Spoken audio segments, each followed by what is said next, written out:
Indonesia negeri adi, sestu kula tresnani.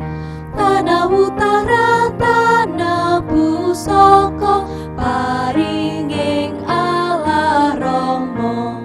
Wus tamtu tansah kula labuhi, klayan ikhlasing ati. Sugeng Kinjang para adi yuswa, sugeng pepanggihan malih wonten ing renungan padintenan adi yuswa ing dinten Kemis Pahing sekawan Juni 2026. Sumangga dinten punika kita nampeni jejer Roh Suci. Roh Suci. Para adi yuswa, asring kita manggihi kawontenan ing pundi kita boten saged ngedalaken unek-unek ing ati.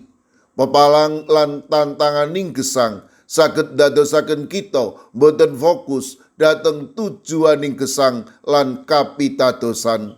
Nalika kita kepingin ngedalaken manah ing pandonga, kita boten saged matur menapa kemawon. Tetesaning luh dados basa ingkang boten saged kaucapaken, lan manah namung kendel ing pinggeting gesang. Kados-kados boten wonten papan kita kangge ngasu saking aboting gesang.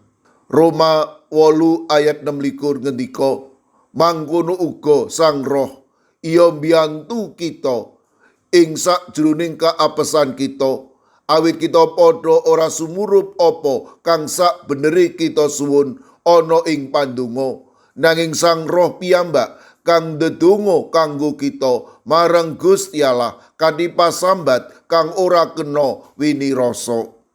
Tembung biyantu tegesipun mikul sesarengan utawi kasanggi sesarengan.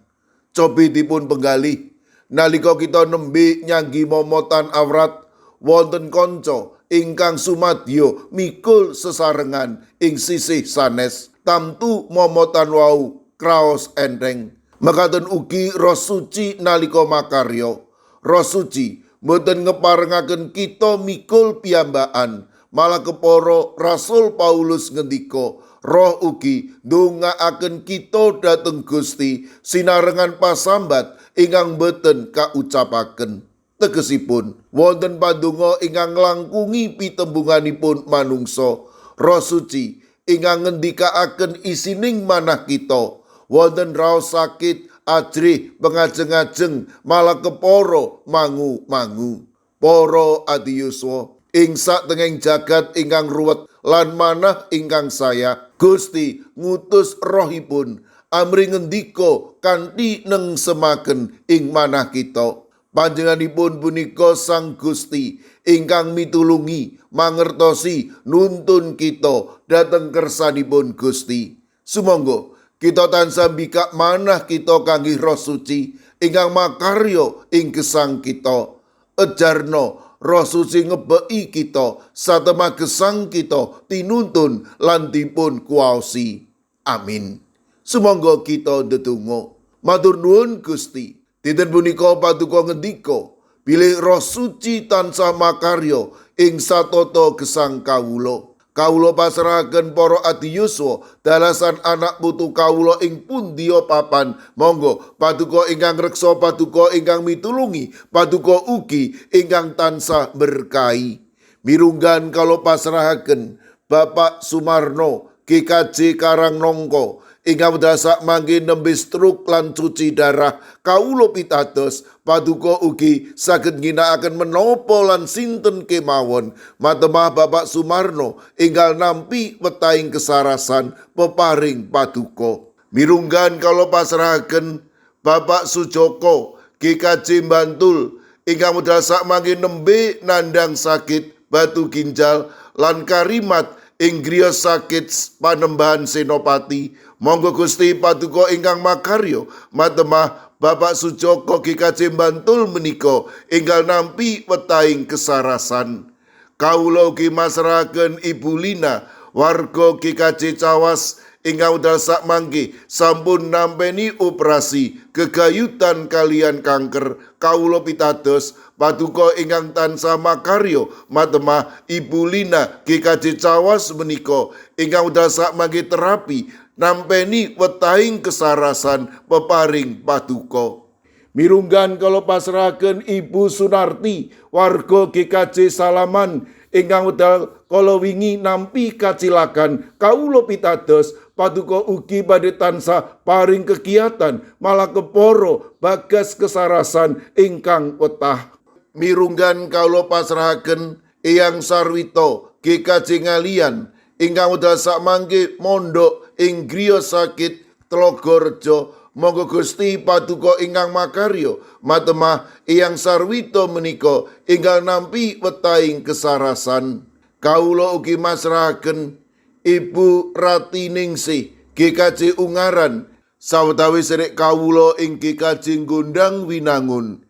Kawula pasrahaken Ibu Rusminah, Bapak Paryono, Ibu Suwarni, Bapak Karsono, Bapak Marsudi Raharjo, Ibu Lagimin, Bapak Suyatno, Ibu Menik Salio, Bapak Jarod Sukmono, sederek Agus Supardiono, Lare Astama Kusala, wayah buyutipun Ibu Sukarjo GKJ Plengkung. Kawula pasrahaken Bapak Daniel Agus Warso ing GKJ Banyumanik, Ibu Wardoyo GKJ Pugeran, sawetawis sedherek kawula ing GKJ Magelang. Kawula pasrahaken Bapak Joko Umboro, Pinisepuh Dwi Murwanto, Ibu Bambang HN, Bapak Suparmin, Ibu Kaeksi Wilayah Sekawan, Ibu Sri Winanti, Mbak Cilik, Bapak Wiharto, lan ugi Ibu Mariati, Bapak Mangku, Ibu Pratiwi wonten ing pamulihan. Kawula ugi masrahaken Ibu Danu Sutardi GKJ Wedi, sawetawis sedherek kawula ing GKJ Sukorejo ingkang nembe nandhang sakit, Bapak Sobri Pranoto, Bapak Roger Antoni DL, Bapak Kadaryanto, Bapak Samuel, Ibu Tumini, Ibu Susmi, Ibu Sukarmi, Bapak Untung Basuki, Bapak Adityo, Bapak Winoto. Sawetawis sedherek kawula ing GKJ Guntur Geni, Bapak Y Sudenal, Bapak Y Rasidal, Ibu Sartini, Bapak Ibu Supriyono, Ibu Joni, Ibu Daniel Suharyanto, Ibu Pratono, Bapak Stefanus Ngadiono, sedherek kawula ing GKJ Sragen, Bapak Bambang Kristono, Bapak Joko Prayogo, Ananda Gisele, Bapak Tri Nugroho, Bapak Adi Sungkono, Ibu Astuti Purnaningsih, Bapak Warsito Riyadi, Bapak Suyanto, lan Ibu Sumiati. Mekaten ugi Ibu Kristina Sri Suparwanti Ningsih ing Gunung Kidul. Kawula pasrahaken sedherek kawula ing GKJ Wonocatur, Ibu Daniel, Bapak Ujianto, sedherek kawula ing GKJ Kabluk, Ibu Suwarti, Bapak Darmo, sedherek Susi Artowati, Bapak Edi Mursetyo, Bapak Yosua Jimmy Paningsang. Kawula pasrahaken sedherek kawula ing Pugeran, Bapak Minto Taruno, Bapak Sugiri, Bapak Rakino. Mekaten ugi sedherek kawula ing GKJ Antp Salatiga, Ibu Paini, Ibu Jumini, Ibu Juminah, Bapak Joko Wahyu Adi, Bapak Kustam, Bapak Sukiman, Bapak Slamet Mulyono, Ibu Tuminem, lan Mbah Jah. Kawula pasrahaken sedherek kawula ing GKJ Telepok, Ibu Wiryo Sumarto, Bapak Yutam, Bapak Karyadi, sedherek kawula ing Klaten, Bapak Suranto, Bapak Harsono, Ibu Tiwi Bambang Sutomo, sedherek kawula ing GKJ Ngablak, Ibu Wahyuningsih Wakijan, sedherek kawula ing GITJ Trangkil Pati, Bapak Ibu Karyo, Bapak Ibu Toyo, Ibu Nani Cahyono. Mekaten ugi kala pasrahaken Ibu Otniel Ngatius ing Wonosari, Bapak Yohanes Kuncoro ing GKJ Immanuel Solo, Bapak Wijongko ing GKJ Sedayu. Kawula pasrahaken sedherek kawula ing GKJ Wedi, Bapak Sudiat, Bapak Paminto Saputro.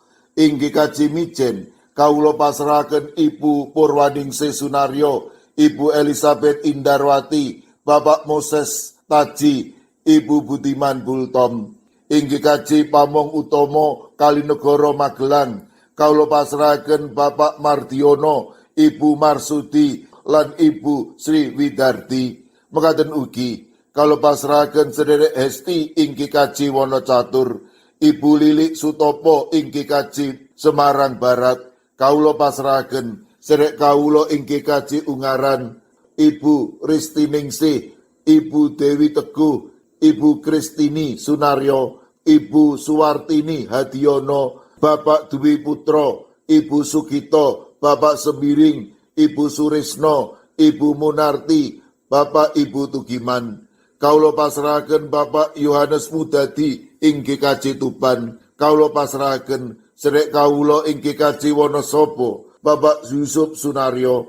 Sederek kawula ing GKJ Gondang Winangun, Ibu Lasiem. Duh Gusti, kawula pasrahaken sinten kemawon ingkang wedal sak mangkin nembe nandhang sakit lan ing pemulihan. Para adiyuswa ing pundiya papan, monggo paduka ingkang reksa, paduka ingkang mitulungi, matemah sedayanipun menika paduka kiyataken lan paduka paringi bagas kesarasan ingkang wetah.